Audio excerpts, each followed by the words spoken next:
कलियुगातील पहिला असा अवतार ज्यांच्या केवळ नामस्मरणाने भक्तांच्या आयुष्यातील सर्व संकटे नाहीशी होतात. आज आपण पाहणार आहोत श्री दत्तगुरूंचे पहिले अवतार श्रीपाद श्रीवल्लभ यांची संपूर्ण आणि अद्भुत कथा. मित्रांनो, ही कथा तयार करताना मी मनापासून खूप मेहनत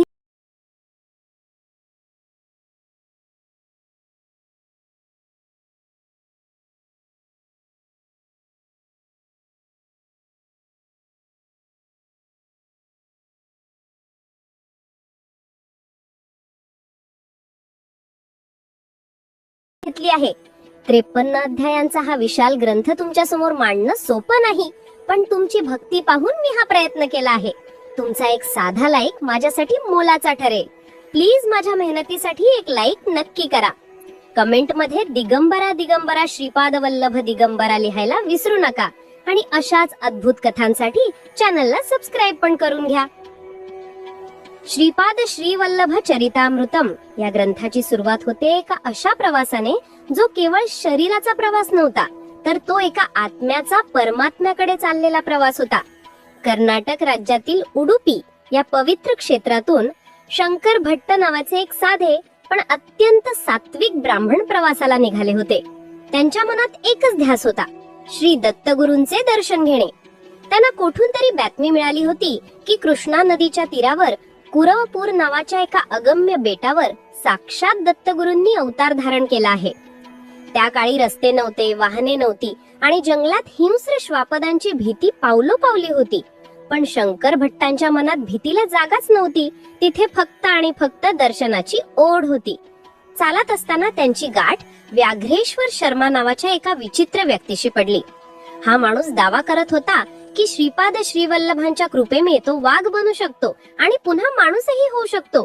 शंकर भट्टांना सुरुवातीला विश्वास बसला नाही, पण जेव्हा त्यांनी त्या व्यक्तीच्या डोळ्यात श्रीपादांबद्दलची निष्ठा पाहिली, तेव्हा त्यांना जाणीव झाली की ज्यांच्या दर्शनाला आपण निघालो आहोत ते कुणा सामान्य मानवाचे दर्शन नाही, तर साक्षात परब्रह्माचे दर्शन आहे. पुढे वाटेत त्यांना अनेक सिद्ध योगी भेटले. प्रत्येक जण एकाच नावाचा जप करत होता, श्रीपाद श्रीवल्लभ. या सिद्ध पुरुषांनी शंकर भट्टांना सांगितले की हे भट्टा, तू खूप भाग्यवान आहेस. ज्या अवताराचे दर्शन घेण्यासाठी देव सुद्धा असुसलेले असतात, त्या अवताराचे चरित्र पाहण्याचे भाग्य तुला मिळणार आहे. पण त्याआधी तुला त्यांचा जन्म आणि पीठापुरम मधील त्यांची लीला समजून घ्यावी लागेल. इथेच शंकर भट्टांना श्रीपादांच्या जन्माची अद्भुत कथा समजली. काळ मागे गेला. आंध्र प्रदेशातील पूर्व गोदावरी जिल्ह्यातील पीठापुरम हे गाव म्हणजे जणू विद्येचे माहेरघरच होते. तिथे अप्पलराज शर्मा नावाचे एक अत्यंत कर्मठ आणि विद्वान ब्राह्मण राहत होते. ते आपस्तंभ शाखेचे ब्राह्मण होते. त्यांची पत्नी म्हणजे साक्षात करुणेची मूर्ती सुमती माता. अत्यंत पतिव्रता आणि अतिथींची सेवा करण्यात धन्यता मानणारी स्त्री होती. दिवस होता महालय अमावस्येचा, म्हणजेच पितरांच्या श्राद्धाचा दिवस. ब्राह्मण घरात श्राद्धाच्या दिवशी खूप कडक नियम पाळले जातात. जोपर्यंत ब्राह्मण भोजन होत नाही तोपर्यंत घरातील अन्नाचा एक कणही कोणाला द्यायचा नसतो, अगदी भिकाऱ्यालाही नाही. घरात स्वयंपाक तयार झाला होता. अप्पलराज शर्मा काही कामासाठी बाहेर गेले होते. वातावरण पवित्र आणि गंभीर होतं. त्याच वेळी घराच्या दारात एक आवाज घुमला, भिक्षाम देही. हा आवाज साधा सुद्धा नव्हता. तो आवाज थेट काळजाला भिडणारा होता. जणू साक्षात आकाशानेच हाक मारली असावी इतका तो आवाज घनगंभीर होता. सुमती माता दाराशी आल्या. त्यांनी पाहिले की दारात एक अवधूत उभा आहे. अंगावर वस्त्र नाही, पण चेहऱ्यावर सूर्यासारखा तेज आहे. डोळ्यात असे ब्रह्मांड सामावले की पाहणाऱ्याने तिथेच नतमस्तक व्हावे. त्या अवधूताच्या तेजाने सुमती मातेचे डोळे दिपून गेले. त्या अवधूताने पुन्हा हाक दिली, माते, खूप भूक लागली आहे, काहीतरी खायला दे. सुमती माता धर्मसंकटात पडल्या. एकीकडे शास्त्राचा नियम होता की श्राद्धाचे ब्राह्मण जेवल्याशिवाय अन्नाला हात लावायचा नाही, अन्यथा पितरांना शाप लागतो. आणि दुसरीकडे दारात साक्षात अतिथी उभा होता आणि अतिथीला विनमुख पाठवणं हे गृहस्थाश्रमाचे सर्वात मोठे पाप मानले जाते. क्षणभर त्यांनी विचार केला, पितर रागावले तरी चालतील, पण दारात आलेल्या या भुकेल्या जीवाला मी रिकाम्या हाताने पाठवणार नाही. सुमती मातेच्या मनातील ममतेचा विजय झाला. त्यांनी घरातील श्राद्धासाठी बनवलेले पवित्र अन्न एका पात्रात घेतले आणि धावत जाऊन त्या अवधूताच्या झोळीत टाकले.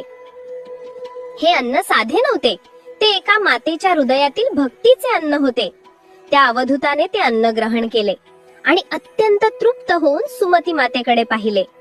आणि इथेच घडला तो क्षण ज्याने अखिल ब्रह्मांडाचा इतिहास बदलला. वातावरण एकदम शांत झालं. वारा थांबला. जणू काही काळाची गती सुद्धा त्या क्षणापुरती थबकली. त्या तेजस्वी अवधूताने सुमती मातेच्या डोळ्यात पाहिले. त्या नजरेत इतकी करुणा होती की सुमती मातेचे हृदय भरून आले. त्यांच्या नकळत डोळ्यातून अश्रू वाहू लागले. हे अश्रू दुःखाचे नव्हते, तर एका अनामिक ओढीचे होते. तो तेजस्वी अवधूत गंभीर पण अत्यंत प्रेमळ स्वरात बोलला, अंबा, तू मला अन्न दिले आहेस, मी तुझ्यावर प्रसन्न आहे. माग, तुला काय वरदान हवे आहे?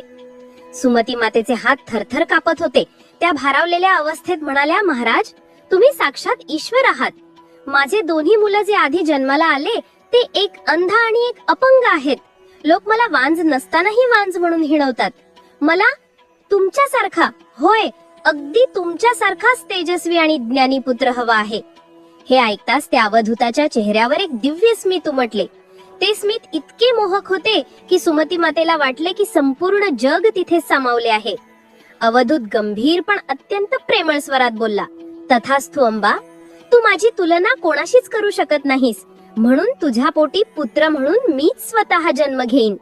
मीच तुझा मुलगा होऊन येईन. हे शब्द ऐकताच सुमती मातेच्या अंगावर काटा आला. साक्षात ईश्वर माझा मुलगा होणार? या विचारानेच त्यांना गहिवरून आले. भीती, आनंद आणि कृतज्ञता यांचा एकच कल्लोळ त्यांच्या मनात उठला. त्यांनी त्या अवधूताच्या पायांवर डोके ठेवले. पण जेव्हा त्यांनी वर पाहिले तेव्हा तिथे कोणीच नव्हते.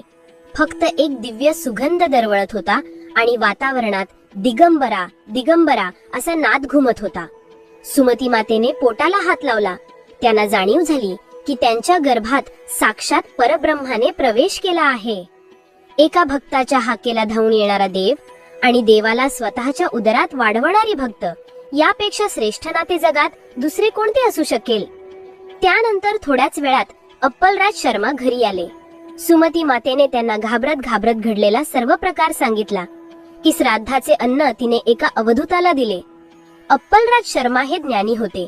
त्यांनी क्षणभर डोळे मिटले आणि त्यांना अंतर्ज्ञानाने समजले की घरी आलेला अतिथी दुसरा तिसरा कोणी नसून साक्षात दत्तप्रभू होते. त्यांनी पत्नीला रागवण्याऐवजी नमस्कार केला, कारण तिच्यामुळे आज त्यांच्या कुळाचा उद्धार झाला होता. आणि चमत्कार म्हणजे श्राद्धासाठी बोलावलेल्या ब्राह्मणांच्या आधीच पितर तृप्त झाल्याचे संकेत मिळू लागले. घरात अन्नाचा तुटवडा तर पडलाच नाही, उलट त्या अन्नाला अमृताची चव आली. दिवस सरत होते. सुमती मातेचे तेज रोजच्या रोज वाढत होते आणि तो शुभ दिवस उजाडला, म्हणजे गणेश चतुर्थी. संपूर्ण गावात आनंदाचे वातावरण होते. वाद्यांचा गजर होत होता आणि याच शुभ मुहूर्तावर सुमती मातेच्या पोटी त्या दिव्य बालकाचा जन्म झाला. बाळाचे रूप असे होते की पाहणारा पाहतच राहावा. कांती सोन्यासारखी पिवळी धमक, डोळे कमळासारखे विशाल आणि चेहऱ्यावर सूर्यासारखे तेज. जन्मताच या बालकाच्या पायांवर शंख आणि चक्र यांची शुभचिन्हे स्पष्ट दिसत होती. हे पाहून ज्योतिषांनी आणि विद्वानांनी सांगितले, हा साधारण बालक नाही, हा साक्षात विष्णूचा अवतार आहे. त्यामुळे त्यांचे नाव ठेवण्यात गेले, ते म्हणजे श्रीपाद श्रीवल्लभ.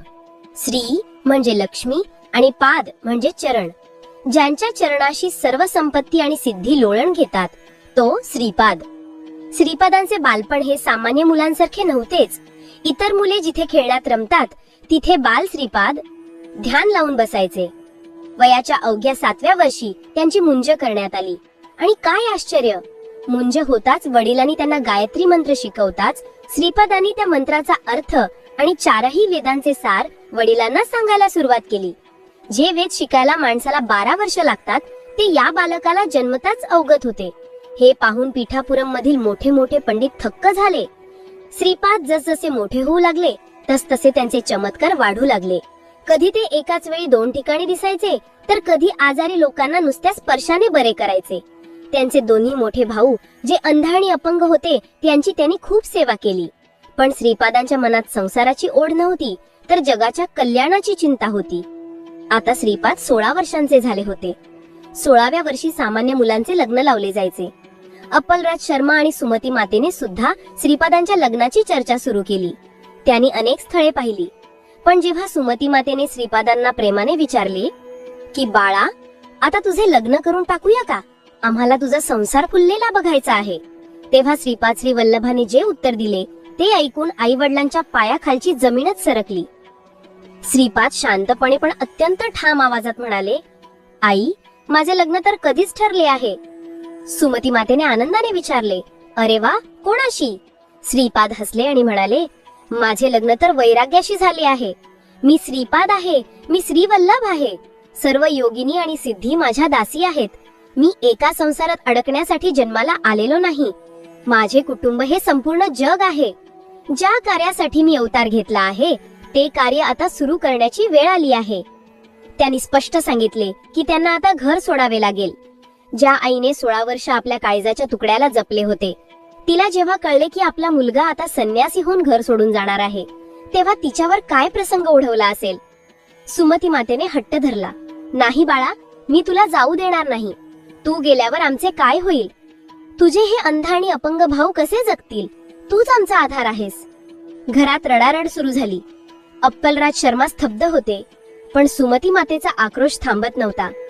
श्रीपाद श्रीवल्लभ आता एका मोठ्या परीक्षेच्या क्षणात उभे होते. एकीकडे मातेचे प्रेम आणि दुसरीकडे अवतार कार्याची हाक. श्रीपादांनी आईच्या डोळ्यात पाहिले. त्यांचा निर्णय पक्का होता, पण आईचे सांत्वन करणेही गरजेचे होते. श्रीपादांनी आईला एक वचन दिले, आई, काळजी करू नकोस. मी जरी घर सोडून जात असलो तरी जेव्हा जेव्हा तू मनापासून हाक मारशील तेव्हा तेव्हा मी तिथे हजर असेन. पण नुसत्या वचनाने आईचे समाधान होणार नव्हते. तिला चमत्कार हवा होता. आपल्या मुलाचे दिव्य रूप पुन्हा एकदा पाहायचे होते. श्रीपादांनी आपल्या दोन्ही अंध आणि अपंग भावांकडे पाहिले. त्यांनी त्या भावांना जवळ बोलावले. सर्वांच्या मनात प्रश्न होता की आता काय होणार? काही श्रीपाद जाण्याआधी काही असा चमत्कार करतील ज्यामुळे आई वडिलांचे दुःख कमी होईल. आणि त्याच क्षणी श्रीपादांनी आपल्या दोन्ही भावांच्या कपाळावर हात ठेवला आणि जे घडले ते पाहून पिठापुरमच्या भिंती सुद्धा हादरल्या असतील. पण मित्रांनो, श्रीपादांनी नक्की काय केले? त्यांचे भाऊ बरे झाले का? आणि 16 वर्षाच्या त्या कोवळ्या वयात घर सोडून जाताना आई सुमतीने त्यांना निरोप कसा दिला? हा हृदयद्रावक आणि अंगावर काटा आणणारा प्रसंग आपण पाहणार आहोत पुढच्या भागात. श्रीपाद श्री वल्लभांचा पिठापुरम ते कुरवपूर हा प्रवास कसा सुरू झाला हे पाहण्यासाठी पुढचा भाग नक्की बघा. आपल्या दोन्ही भावांच्या कपाळावर आणि शरीरावर आपल्या दिव्य हातांनी स्पर्श केला. त्या स्पर्शात खास ठाऊक, पण ज्या घरात गेल्या कित्येक वर्षांपासून केवळ लाचारी आणि परावलंबित्व